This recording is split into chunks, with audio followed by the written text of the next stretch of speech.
Hi ಎಲ್ರಿಗೂ ನಮಸ್ತೆ.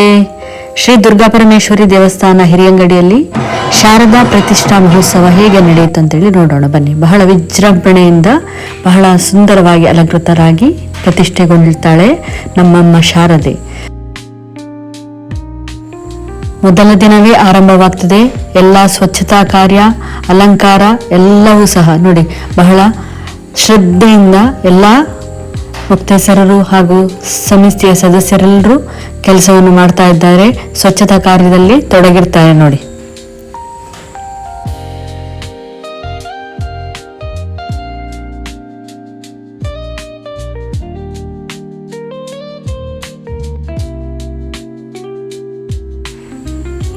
ಸ್ವಚ್ಛತಾ ಕಾರ್ಯ ಮುಕ್ತಾಯಗೊಳ್ಳುವ ಹಂತದಲ್ಲಿದೆ ನೋಡಿ. ಎಲ್ಲವೂ ನೀರು ಹಾಕಿ ಬಹಳ ಸ್ವಚ್ಛ ಮಾಡ್ತಾ ಇದ್ದಾರೆ. ಅದೇ ರೀತಿ ಮರುದಿನ ಬೆಳಿಗ್ಗೆ ಶ್ರೀ ಶಾರದಮ್ಮನನ್ನು ಕರೆತರಲಿಕ್ಕೋಸ್ಕರ ಮಕ್ಕಳು ಹಾಗೂ ಮುಕ್ತೇಸರರು ಕೆಲವರೆಲ್ಲ ಹೊರಟಿರ್ತಾರೆ ನೋಡಿ. ಚಂಡೆ ವಾದ್ಯದೊಂದಿಗೆ ಅಮ್ಮನ ಆಗಮನಕ್ಕಾಗಿ ತಲುಪಿದ್ರು. ಈಗ ಶಾರದಾ ಮೂರ್ತಿಯನ್ನು ತರಲಿಕ್ಕೆ ಮೂರ್ತಿಯ ತಯಾರಕರು ಅದನ್ನು ಅಣಿಗೊಳಿಸ್ತಾ ಇದ್ದಾರೆ ನೋಡಿ.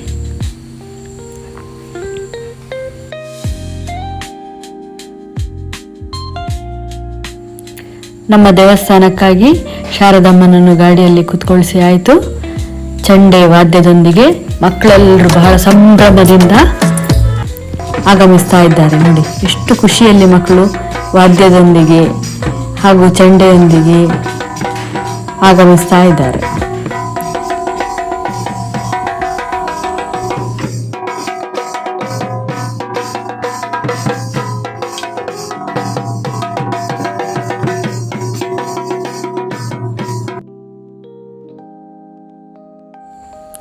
ದೇವಸ್ಥಾನಕ್ಕೆ ನಮ್ಮ ಅಮ್ಮ ಶಾರದೆ ಆಗಮಿಸಿ ಆಯಿತು ನೋಡಿ. ಈಗ ಶಾರದಮ್ಮನನ್ನು ಕೆಳಗೆ ಇಳಿಸ್ತಾ ಇದ್ದಾರೆ. ಶಾರದಮ್ಮನನ್ನು ಸ್ವಾಗತ ಮಾಡಲಿಕ್ಕೆ ಮಹಿಳೆಯರು ತಯಾರಾಗಿರ್ತಾರೆ.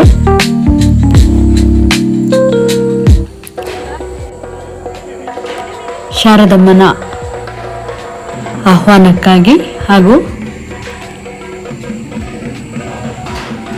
ಪ್ರತಿಷ್ಠೆಗಾಗಿ ನಾವೆಲ್ಲರೂ ಸೇರಿ ಕೆಂಪು ನೀರನ್ನು ತೆಗೆದು ಆರತಿ ಎತ್ತಿ ಶಾರದಮ್ಮನನ್ನು ಸ್ವಾಗತ ಮಾಡ್ತಾ ಇದ್ದೇವೆ ನೋಡಿ.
ಅಮ್ಮ ಶಾರದೆ ಚಂಡೆ ಜಾಗಟೆ ಕಂಠ ನಿನಾದದೊಂದಿಗೆ ಆಗಮಿಸ್ತಾ ಇದ್ದಾಳೆ.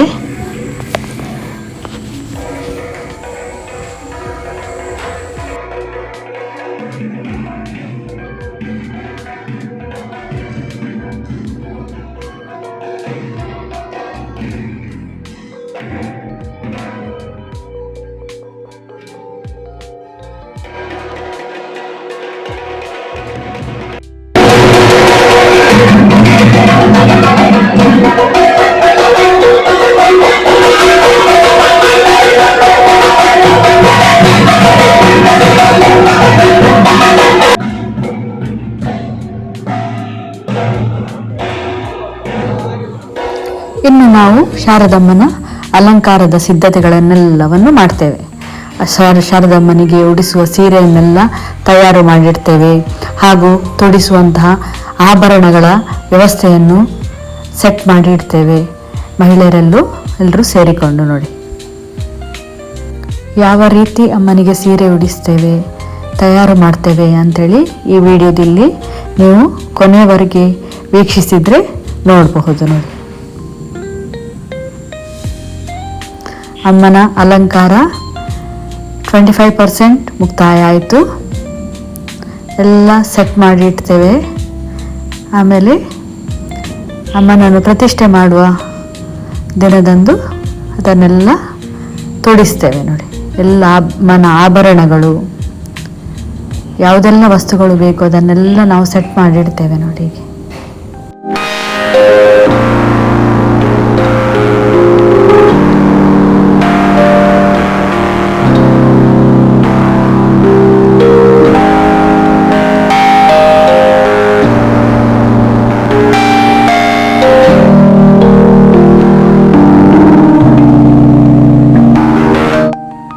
ಇನ್ನೂ ಹಲವಾರು ಅಲಂಕೃತಗೊಳ್ಳಿಕ್ಕಿದ್ದಾಳೆ. ಅದಕ್ಕೋಸ್ಕರ ನಾವು ಬೇಗನೆ ಸ್ನಾನ ಮಾಡಿ ಶ್ರದ್ಧೆಯಿಂದ ಆಗಮಿಸಿರ್ತೇವೆ ನೋಡಿ. ಎಲ್ಲ ಆಭರಣಗಳು ಸೆಟ್ ಮಾಡಬೇಕು. ಓಲೆ, ಕೈಬಳೆ, ಗೆಜ್ಜೆ ಎಲ್ಲವನ್ನು ನಿಧಾನವಾಗಿ ಸೆಟ್ ಮಾಡಬೇಕಾಗ್ತದೆ. ಯಾವುದೇ ವಿಘ್ನ ಬರದ ಹಾಗೆ ನಿಧಾನವಾಗಿ ಸೆಟ್ ಮಾಡಬೇಕು. ಆದ ಕಾರಣ ಎಲ್ಲವನ್ನು ಆರಾಮವಾಗಿ ಸೆಟ್ ಮಾಡ್ತಾ ಇದ್ದೇವೆ ನೋಡಿ. ಒಂದೊಂದಾಗಿ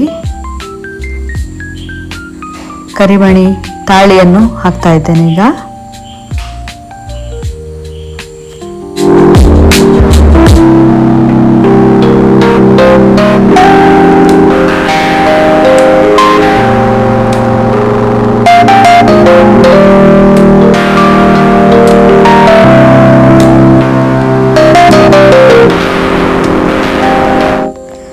ಬಳೆಯನ್ನು ಕೂಡ ತೊಡಿಸ್ತಾ ಇದ್ದೇನೆ.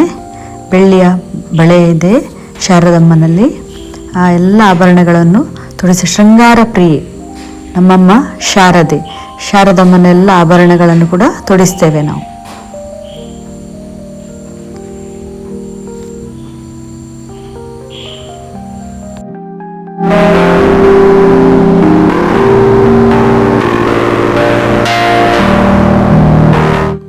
ಬಹಳ ಸುಂದರವಾಗಿ ಕಾಣಬೇಕು ನಮ್ಮ ಅಮ್ಮ ಶಾರದೆ. ಹಾಗೆ ಪ್ರತಿಯೊಂದನ್ನು ಕೂಡ ನಾವು ಅಚ್ಚುಕಟ್ಟಾಗಿ ಮಾಡಬೇಕಾಗ್ತದೆ. ಗೆಜ್ಜೆ ಕೂಡ ನೋಡಿ, ನಾವು ಮನುಷ್ಯರು ಹಾಕಿದಾಗೆ ಗೆಜ್ಜೆ ಹಾಕ್ಲಿಕ್ಕೆ ಆಗುವುದಿಲ್ಲ. ಅದನ್ನು ಕೂಡ ಬೇರೆ ರೀತಿಯಲ್ಲಿ ವ್ಯವಸ್ಥೆ ಮಾಡಬೇಕಾಗ್ತದೆ. ಬಹಳ ನೀಟಾಗಿ ಸೂಕ್ಷ್ಮವಾದ ಕೆಲಸ ಇದು ನೋಡಿ. ಎಲ್ಲವನ್ನು ಸೆಟ್ ಮಾಡಿಕೊಂಡು ನಿಧಾನವಾಗಿ ಮಾಡಬೇಕಾಗ್ತದೆ.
ಇನ್ನು ಮಲ್ಲಿಗೆ ಜಡೆಯ ಅಲಂಕಾರಕ್ಕಾಗಿ ನಾಂಪಟ್ಟಿ ಅಂತ ಹೇಳ್ತೇವೆ, ಮುಂದಲೆ, ಇದನ್ನು ಸೆಟ್ ಮಾಡಬೇಕು. ಶಾರದಾ ಮಲ್ಲಿಗೆ ಜಡೆಯನ್ನು ನೇಯಲಿಕ್ಕೋಸ್ಕರ ಹಲವಾರು ಹಗ್ಗಗಳನ್ನು, ನೂಲುಗಳನ್ನೆಲ್ಲ ಕಟ್ಟಿಕೊಂಡು ಅದನ್ನು ಸೆಟ್ ಮಾಡಬೇಕಾಗ್ತದೆ. ಅದನ್ನೆಲ್ಲ ಈಗ ನಿಧಾನವಾಗಿ ಒಂದೊಂದಾಗಿ ಸೆಟ್ ಮಾಡ್ತಾ ಇದ್ದೇನೆ ನೋಡಿ. ಈಗ ಹಿಂಭಾಗದ ಆ ನೂಲುಗಳನ್ನೆಲ್ಲ ಸೆಟ್ ಮಾಡ್ತಾ ಇದ್ದೇನೆ.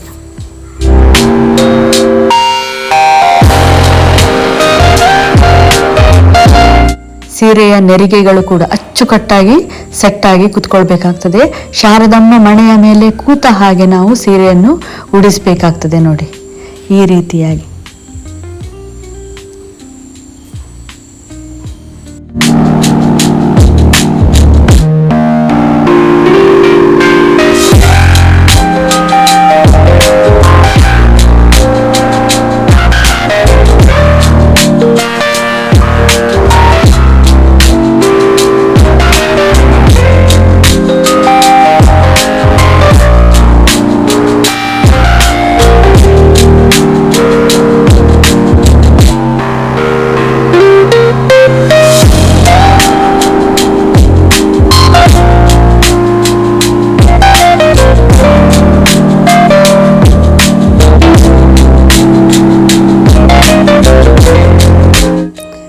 ಹಿಂಭಾಗದ ಸೆರಗನ್ನು ಸರಿ ಮಾಡಬೇಕಾಗ್ತದೆ.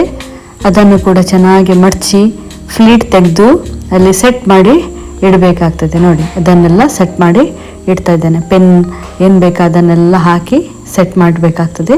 ಹಿಂಭಾಗದಲ್ಲಿ ಕೂಡ ದೇವರ ಚೆನ್ನಾಗಿ ಕಾಣ್ತಾರೆ ಆಗ. ಇನ್ನು ಹೂವಿನ ಅಲಂಕಾರಕ್ಕಾಗಿ ನಾವು ಎಲ್ಲರೂ ಸೇರಿಕೊಂಡು ಹೂವಿನ ಅಲಂಕಾರವನ್ನು ಮಾಡ್ತೇವೆ.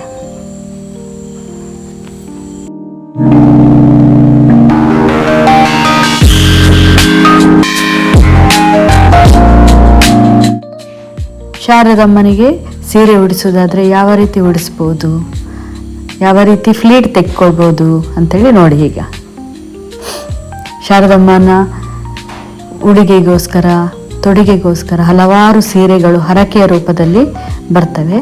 ಅದನ್ನೆಲ್ಲ ನಾವು ಉಡಿಸ್ತೇವೆ.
ಪುಟ್ಟ ಪುಟ್ಟ ಅಲಂಕಾರಗಳಿರ್ತವೆ, ಗೊತ್ತಾಗೋದಿಲ್ಲ ಅದು ನಮಗೆ ನೋಡುವಾಗ.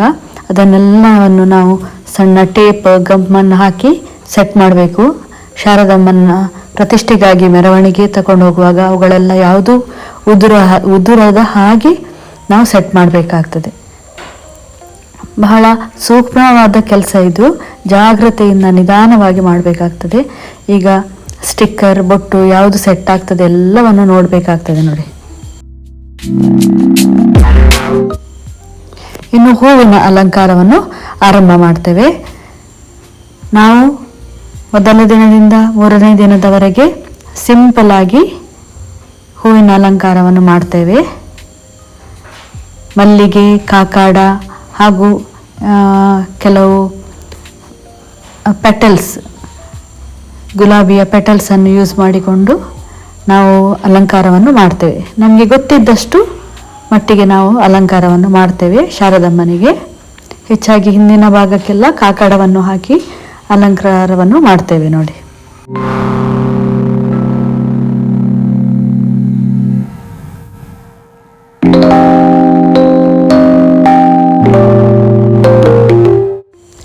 ತುಂಬ ಸಮಯ ತಗೊಳ್ತದೆ ಹಾಗೂ ಬಹಳ ನಿಧಾನವಾಗಿ ಜಾಗರೂಕತೆಯಿಂದ ಮಾಡುವಂತಹ ಕೆಲಸ. ಯಾವುದೇ ಅವಸರ ಮಾಡಿದಲ್ಲಿ ಕೆಲಸ ಕೆಡ್ತದೆ.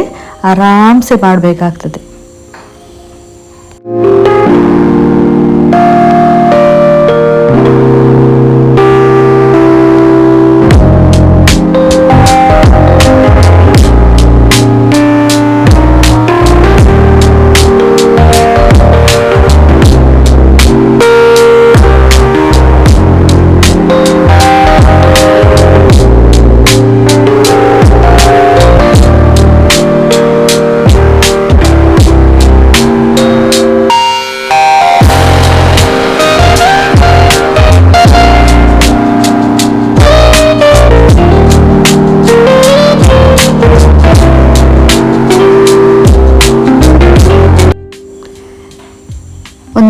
ಕಾಕಡ ಇಟ್ಟೆವು. ಆಮೇಲೆ ಇನ್ನೊಂದು ಲೇಯರನ್ನು ನಾವು ಸೇವಂತಿಗೆಯ ದಳಗಳಿಂದ ನೇಯ್ದಂತಹ ಒಂದು ಮಾಲೆ, ಅದರಿಂದ ನಾವು ಅಲಂಕಾರವನ್ನು ಮಾಡ್ತೇವೆ ನೋಡಿ.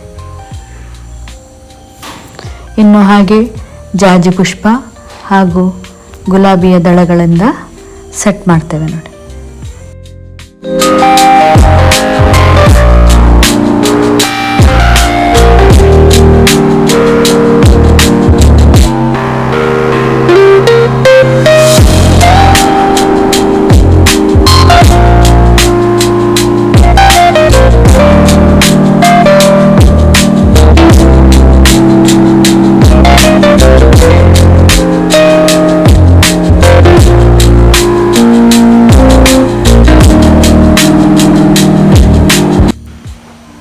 ಸಾಧಾರಣ ಮಟ್ಟಿಗೆ ಜಡೆಯ ಅಲಂಕಾರ ಮುಗೀತು. ಇನ್ನೂ ಕೂಡ ಹಿಂದಿನ ಭಾಗದಲ್ಲೆಲ್ಲ ಸೆಟ್ ಮಾಡಲಿಕ್ಕೆ ಇದೆ ನೋಡಿ. ಹೇಗೆ ಕಾಣ್ತಾ ಇದ್ದಾಳೆ ಅಮ್ಮನ ಅಲಂಕಾರಗೊಂಡ ನಂತರ ಒಂದು ಹೊಸ ಲುಕ್.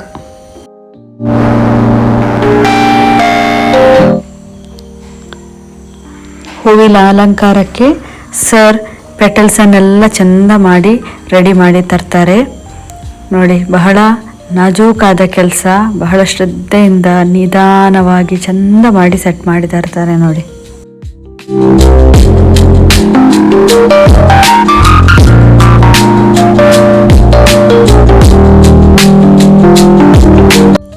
ಹಿಂಭಾಗದ ಜಡೆ ಮಾಲೆಯನ್ನು ಸೆಟ್ ಮಾಡ್ತಾ ಇದ್ದೇವೆ ಈಗ.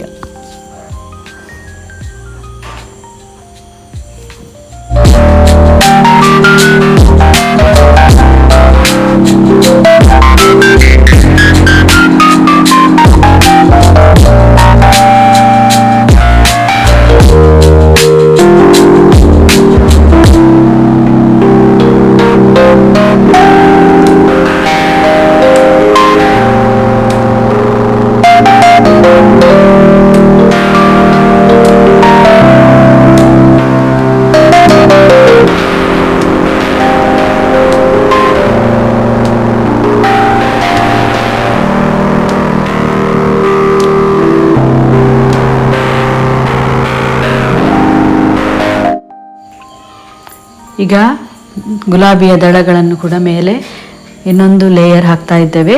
ಆದಷ್ಟು ಎತ್ತರ ಬಂದಷ್ಟು ಅಲಂಕಾರ ಚೆನ್ನಾಗಿ ಕಾಣ್ತದೆ, ಅದಕ್ಕೋಸ್ಕರ ನೋಡಿ ಈ ರೀತಿ ಸೆಟ್ ಮಾಡ್ತಾ ಇದ್ದೇವೆ.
ಆಲ್ಮೋಸ್ಟ್ ಕಂಪ್ಲೀಟ್ ಆಯಿತು ಅಮ್ಮನ ಅಲಂಕಾರ. ಈಗ ಹೂವಿನ ಹಾರವನ್ನು ಹಾಕ್ತಾ ಇದ್ದೇವೆ. ಅದನ್ನು ಕೂಡ ಸೆಟ್ ಮಾಡಬೇಕಾಗ್ತದೆ, ಎಷ್ಟು ಉದ್ದ ಹೇಗೆ ಬರಬೇಕು ಎಂಬುದಾಗಿ.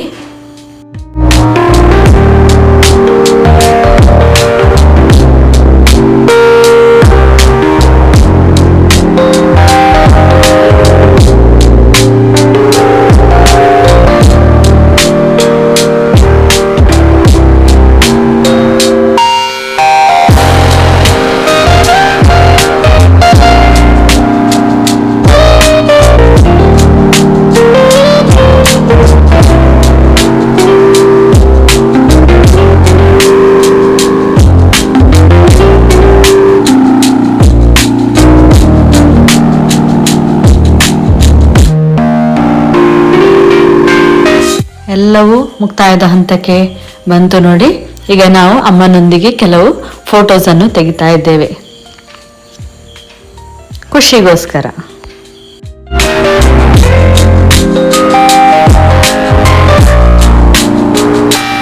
ಈಗ ಅಲ್ಲಿದ್ದ ಎಲ್ಲವನ್ನು ಸ್ವಚ್ಛಗೊಳಿಸಿ ಅಮ್ಮನಿಗೆ ಅರಶಿನ ಕುಂಕುಮವನ್ನು ಹಚ್ಚಲಿಕ್ಕಿದೆ ನೋಡಿ. ಅಮ್ಮನಿಗೆ ಅರಶಿನ ಕುಂಕುಮ ಹಚ್ಚಿ ಅಮ್ಮನ ಆಶೀರ್ವಾದವನ್ನು ಪಡೆದು ನಾವು ಪ್ರತಿಷ್ಠೆಗೆ ಕಳಿಸ್ತೇವೆ.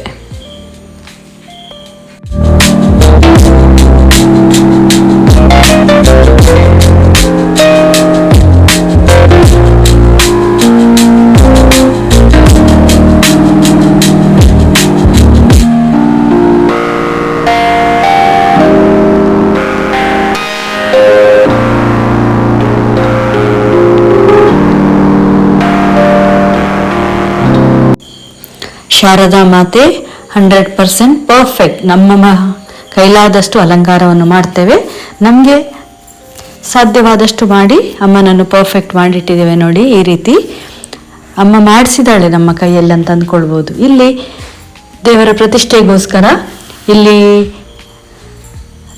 ಮಂಟಪ ರೆಡಿ ಆಗ್ತಾ ಇದೆ. ಎಲ್ಲ ಸ್ವಯಂ ಸೇವಕರು ಮಂಟಪವನ್ನು ತಯಾರು ಮಾಡ್ತಾ ಇದ್ದಾರೆ. ಹಾಗೆ ದುರ್ಗಾ ಮಾತೆ ಕೂಡ ಸಂಜೆ ಬರುವಂತಹ ಶಾರದಮ್ಮನನ್ನು ಆಹ್ವಾನಿಸಲಿಕ್ಕೆ ಮುಂಜಾನೆಯೇ ಹೂವಿನ ಅಲಂಕಾರದಿಂದ ಸೀರೆಯಿಂದ ತಯಾರಾಗಿ ನಿಂತಿದ್ದಾಳೆ. ಈಗ ಪ್ರತಿಷ್ಠಾ ಸಮಯ. ನಾವು ಎಲ್ಲರೂ ಹೊರಡಿ ತಯಾರಾಗಿ ಪ್ರತಿಷ್ಠೆಗೋಸ್ಕರ ಮುಕ್ತೇಸರರು ಸ್ವಯಂ ಸೇವಕರು ಎಲ್ಲರೂ ಕೂಡ ಸೇರಿಕೊಂಡು ಶಾರದಮ್ಮನನ್ನು ಎತ್ತಿ ತರ್ತಾ ಇದ್ದಾರೆ ನೋಡಿ. ಗಂಟೆ, ಜಾಗಟೆ ಹಾಗೂ ಡೋಲು ಇದರ ನಿನಾದದ ಒಂದಿಗೆ ದೇವರು ಈಗ ಪ್ರತಿಷ್ಠೆಗೋಸ್ಕರ ದೇವಸ್ಥಾನದ ಒಳಗೆ ಆಗಮಿಸಲಿದ್ದಾರೆ.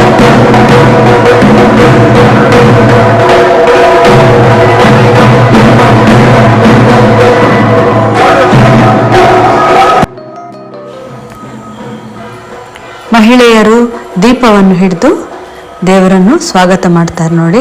ಎಲ್ಲರೂ ಬದ್ಧ ಭಕ್ತಾಭಿಮಾನಿಗಳೆಲ್ಲರೂ ದೇವಿಯನ್ನು ಪ್ರತಿಷ್ಠೆಗೋಸ್ಕರ ಕರೆತರ್ತಾ ಇದ್ದಾರೆ.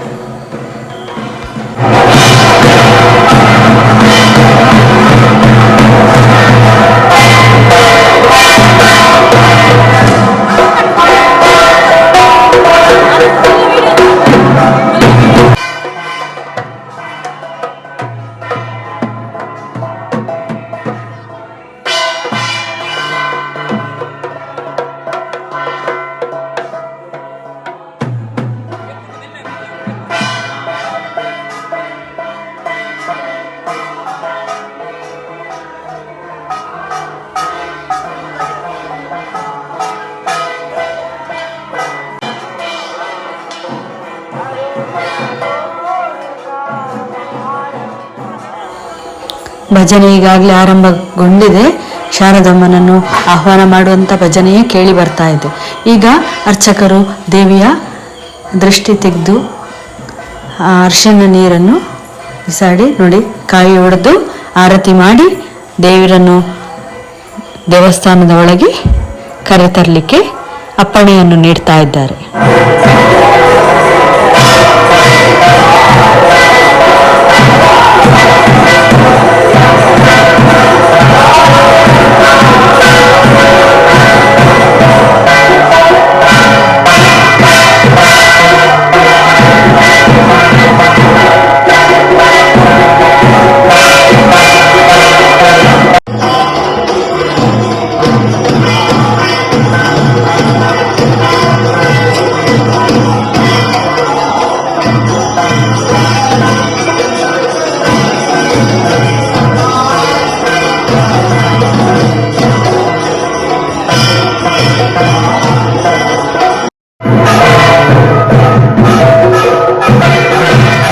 ನವರಾತ್ರಿಯ ಮಹೋತ್ಸವದಲ್ಲಿ ಶಾರದಮ್ಮನ ಪ್ರತಿಷ್ಠೆಗಾಗಿ ಶಾರದಮ್ಮ ದೇವಸ್ಥಾನದ ಒಳಗೆ ಆಗಮಿಸ್ತಾ ಇದ್ದಾಳೆ ನೋಡಿ. ಭಕ್ತರೆಲ್ಲರೂ ಅವಳನ್ನು ಕರೆತರ್ತಾ ಇದ್ದಾರೆ.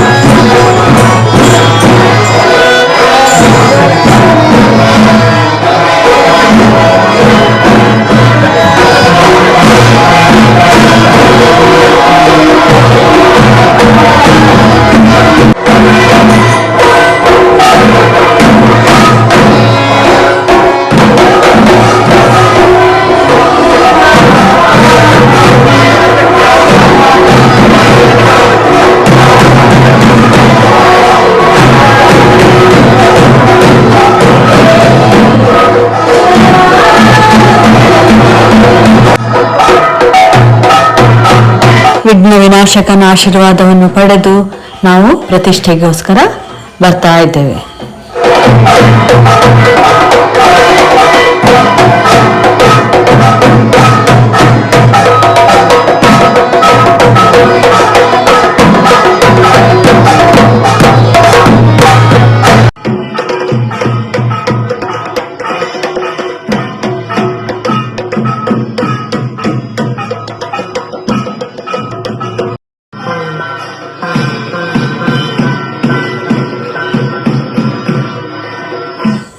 ನೋಡಿ, ಶಾರದಾ ಮಾತೆಯನ್ನು ಪೀಠದ ಮೇಲೆ ಕೂತ್ಕೊಳ್ಳಿಸ್ತಾ ಇದ್ದಾರೆ.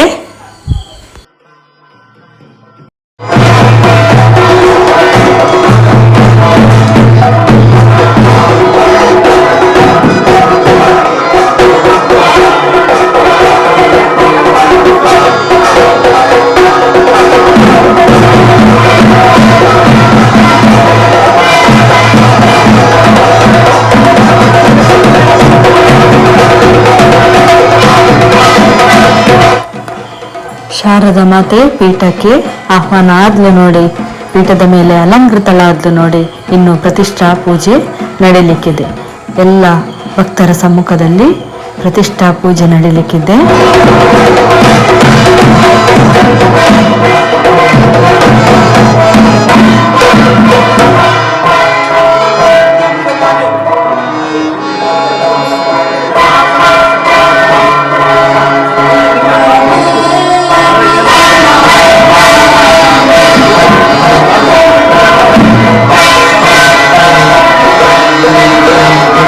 ಶಾರದಾ ಮಾತೆ ವಿದ್ಯಾ ಸರಸ್ವತಿ ಹೇಗೆ ಕಾಣ್ತಾ ಇದ್ದಾಳೆ ನೋಡಿ, ಬಹಳ ಸುಂದರವಾಗಿ ಕಾಣ್ತಾಳೆ. ಅಷ್ಟೇ ಅಲ್ಲ, ಮಗು ಮುಖದಲ್ಲಿ ನಮ್ಮನ್ನೆಲ್ಲವನ್ನು ಆಶೀರ್ವದಿಸ್ಲಿಕ್ಕೆ ತಯಾರಾಗಿದ್ದಾಳೆ ಅಂತೇಳಿ ಭಾಸವಾಗ್ತಾ ಇದೆ ನೋಡಿ.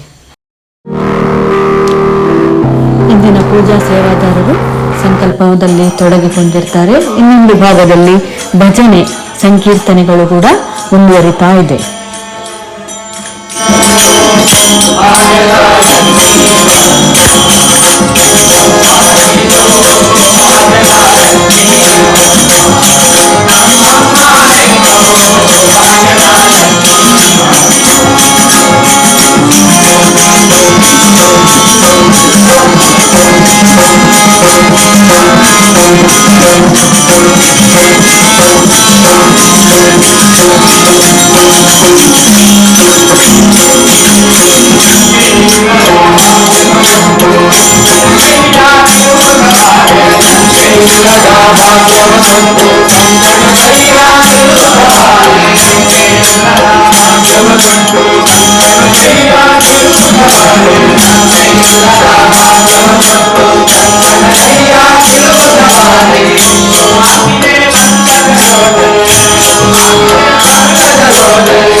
ವಿಘ್ನ ವಿನಾಶಕ ಗಣೇಶನ ಪೂಜೆ ನಡೀತಾ ಇದೆ. ಶಾರದಮ್ಮ ಕುತ್ಕೊಂಡಿದ್ದಾಳೆ ನೋಡಿ. ಹಾಗೆ ಭಜನೆ ಸಂಕೀರ್ತನೆ ಒಂದು ಕಡೆಯಲ್ಲಿ ನಡೀತಾ ಇದೆ. ವಿಘ್ನ ವಿನಾಶಕನ ಪೂಜೆ ಆದ ನಂತರದಲ್ಲಿ ಶ್ರೀ ದುರ್ಗಾ ಮಾತೆಯ ಪೂಜೆ ನಡೆಯುತ್ತದೆ.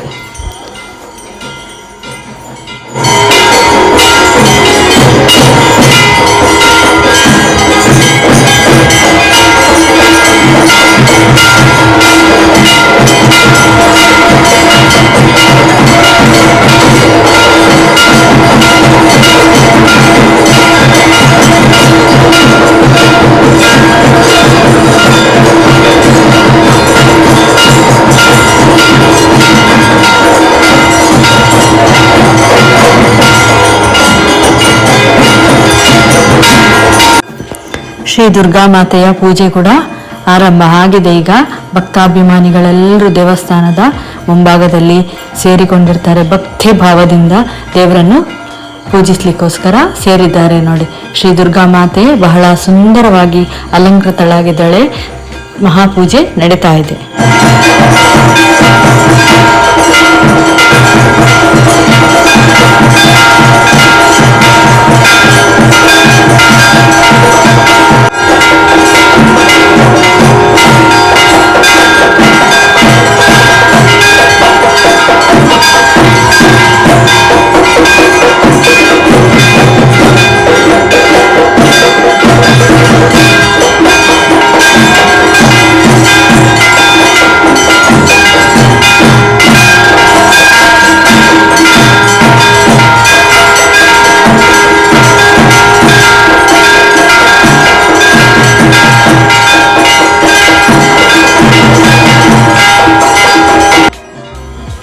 ಇದೀಗ ಶ್ರೀ ಶಾರದಾ ದೇವಿಯ ಪೂಜಾ ಸಮಯ, ಪ್ರತಿಷ್ಠಾ ಪೂಜಾ ಸಮಯ ನೋಡಿ.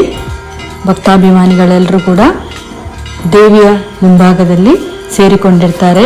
ಇಂದಿನ ದಿನ ಪ್ರತಿಷ್ಠಾ ದಿನ ಆಗಿರ್ತದೆ. ಇನ್ನು 3 ದಿನಗಳ ಕಾಲ ಶಾರದಮ್ಮ ನಮ್ಮ ಜೊತೆಗೆ ಅಲಂಕೃತಳಾಗಿ ಪೂಜಿಸಲ್ಪಡ್ತಾಳೆ.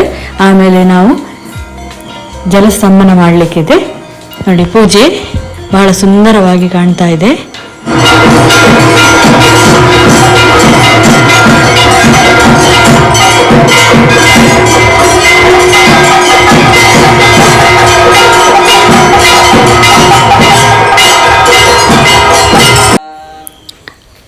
ಕೊನೆಯಲ್ಲಿ ಅರ್ಚಕರು ಎಲ್ಲ ಭಕ್ತಾಭಿಮಾನಿಗಳಲ್ಲಿ ಶಾರದಾ ಮಾತೆಯ ಪ್ರಾಮುಖ್ಯತೆ ಹಾಗೂ ಆಶೀರ್ವಚನದ ಮಾತುಗಳನ್ನು ಆಡ್ತಾರೆ ನೋಡಿ. ತಾಯಿಯ ಆರಾಧನೆ, ಆ ಮೂಲಕ ಎಲ್ಲರೂ ಅನುಗ್ರಹವನ್ನು ಪಡ್ಕೊಳ್ಳುವಂತಹ ಒಂದು ಸಂದರ್ಭ. ವರ್ಷಂಪ್ರತಿ ಕಡೆಯ ನವರಾತ್ರಿಯ 3 ದಿನ ಸರಸ್ವತಿ ರೂಪದಲ್ಲಿ ಮಹಾತಾಯಿಯ ಆರಾಧನೆಯನ್ನು ನಡೆಸ್ತಾ ಬಂದಿದ್ದೇವೆ.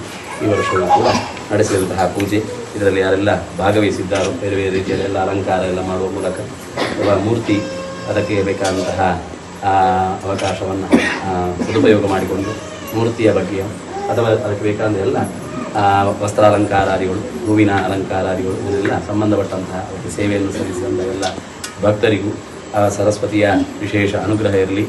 ಆ ಸರಸ್ವತಿ ಪೂಜೆಯಿಂದ ಮಹಾತಾಯಿಯ ಪೂರ್ಣ ಅನುಗ್ರಹದೊಂದಿಗೆ ಎಲ್ಲರ ಮನೆಯಲ್ಲಿ ಕೂಡ ಸಾನಂದಂ ಸದನಂ ಸುತಾಶ್ಚ ಸುದಿಯ ಕಾಂತಾನ ದುರ್ಭಾಷತೆ ಅಂತ ಸಾನಂದಂ ಸದನಂ, ಮನೆಗೆ ಶಾಂತಿ ನಿವಾಸ ಅಂತ ಹೆಸರಿಡಬೇಕು ಅಂತ ಇಲ್ಲ ಅಂತೆ.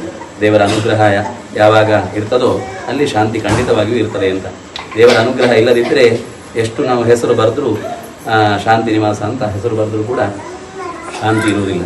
ಆಗ ದೇವರ ಅನುಗ್ರಹಕ್ಕೋಸ್ಕರ ಶಾಂತ ರೂಪದಲ್ಲಿರುವಂತಹ ಮಹಾಕಾಳಿ ರೂಪ ಉಂಟು, ಮಹಾಲಕ್ಷ್ಮೀ ರೂಪ ಉಂಟು, ಮಹಾ ಸರಸ್ವತಿ ರೂಪ ಉಂಟು. ಮನೆಯಲ್ಲಿ ಯಾವಾಗಲೂ ಗೃಹಿಣಿ ಯಾವಾಗಲೂ 3 ರೂಪದವನ್ನು ತಾಳುವುದು ಸಂದರ್ಭ ಇಲ್ವಾ? ಹೆಂಗಸರು ಮಹಾಕಾಳಿ ರೂಪವನ್ನು ತಾಳ್ತಾರೆ, ಕೆಲವೊಮ್ಮೆ ಮಹಾಲಕ್ಷ್ಮೀ ರೂಪವನ್ನು ತಾಳ್ತಾರೆ, ಮಹಾ ಸರಸ್ವತಿ ರೂಪವನ್ನು ತಾಳ್ತಾರೆ. ಅದು ಬೇಕು ಅಂತ ಅಲ್ಲ, ಮಹಾಕಾಳಿ ರೂಪವನ್ನು ತಾಳಿ ಆ ಮಕ್ಕಳಿಗೆ ಬೇಕಾದಂತಹ ಏನಾದರೂ ಅಡ್ಡದಾರಿ ಹಿಡಿದ್ರು ಅಥವಾ ಕೆಟ್ಟ ಕೆಲಸ ಮಾಡಿದ್ರು ಆಗ ಕಣ್ಣು ಕೆಂಪು ಮಾಡಿ ಆ ಮಹಾಕಾಳಿ ರೂಪದಿಂದ ಲಾಲಯೇತ್ 5 ವರ್ಷಾಣಿ 10 ವರ್ಷಾಣಿ ತಾಡಯೇತ್ ಅಂತ ಋಷಿಗಳೆಲ್ಲ ಹೇಳಿದ್ದಾರೆ. ಸುಮ್ಮನೆಲ್ಲ 5 ವರ್ಷದವರೆಗೆ ಮಾತ್ರ ದೇವರ ಹಾಗೆ ಮಗುವನ್ನು ಪೋಷಣೆ ಮಾಡಬೇಕಂತ, ಮತ್ತೆ 10 ವರ್ಷ ಒಂದು ಸಣ್ಣ ಅಡಾರ ಇಟ್ಕೊಂಡು ಹೆದರಿಸ್ಬೇಕಂತ, ಪೆಟ್ಟುಕೊಡ್ಲಿಕ್ಕೆ ಇಲ್ಲ ಅಂತೂ ಒಂದು ಸ್ವಲ್ಪ ಪೆಟ್ಟು ಕೊಡ್ಬೋದು ಅಂತ ಹೇಳ್ತಾರೆ. 10 ವರ್ಷಾಣಿ ತಾಡಯೇತ್ ಅಂತ 10 ವರ್ಷದವರೆಗೆ ಸ್ವಲ್ಪ ಪೆಟ್ಟು ನೋವಾಗದ ಹಾಗೆ ಇಟ್ಕೊಂಡು, ಹೀಗೆ ಕಾಳಿ ಮಹಾಕಾಳಿಯಾಗಿಯೂ ಆ ಮನೆಯನ್ನು ಚಂದ ಮಾಡಲಿಕ್ಕೆ ಬರ್ತದೆ. ಮಹಾಲಕ್ಷ್ಮಿಯಾಗಿ ಆ ಗೃಹವನ್ನು ಪ್ರವೇಶ ಮಾಡಿರ್ತಾಳೆ. ಹಾಗಾಗಿ ಆ ಮನೆಯಲ್ಲಿ ಬೇಕಾದಂತಹ ಸಂಪತ್ತು ಎಲ್ಲ ಸಂಪತ್ತು ಹಿಡಿದವಳಿ ದುಡ್ಡು ಅಂತ ಆಲೋಚನೆ ಬರ್ತದೆ. ಆದರೆ ಅರ್ಥಾಗಮೋ ನಿತ್ಯ ಮರೋಗಿತಾಚ ಪ್ರಿಯಾಚ ಭಾರ್ಯ ಪ್ರಿಯವಾದಿನೀಚ. ನಂತರದಲ್ಲಿ ಇಂದಿನ ಸೀರೆಯ ಸೇವಾದಾರರು ಹಾಗೂ ದೇವಿಗೆ ಬೆಳ್ಳಿಯ ವಸ್ತುಗಳನ್ನು ನೀಡುವವರು ಹಾಗೂ ಇನ್ನು ಮುಂದಿನ ದಿನಕ್ಕೆ ಸೀರೆಯನ್ನು ತೊಡಿಸಲಿಕ್ಕೋಸ್ಕರ ಸೀರೆ ನೀಡುವವರೆಲ್ಲರೂ ಒಬ್ಬೊಬ್ಬರಾಗಿ ಆಗಮಿಸ್ತಾರೆ. ಹಾಗೂ ಭಗವಂತನಲ್ಲಿ ಪ್ರಾರ್ಥನೆಯನ್ನು ಮಾಡುತ್ತಾ ಅರ್ಚಕರು ಅವರಿಗೆ ಸನ್ಮಂಗಳವನ್ನು ನೀಡಲಿ ಎಂಬುದಾಗಿ ಕೇಳಿಕೊಳ್ತಾರೆ ನೋಡಿ. ಇಲ್ಲಿ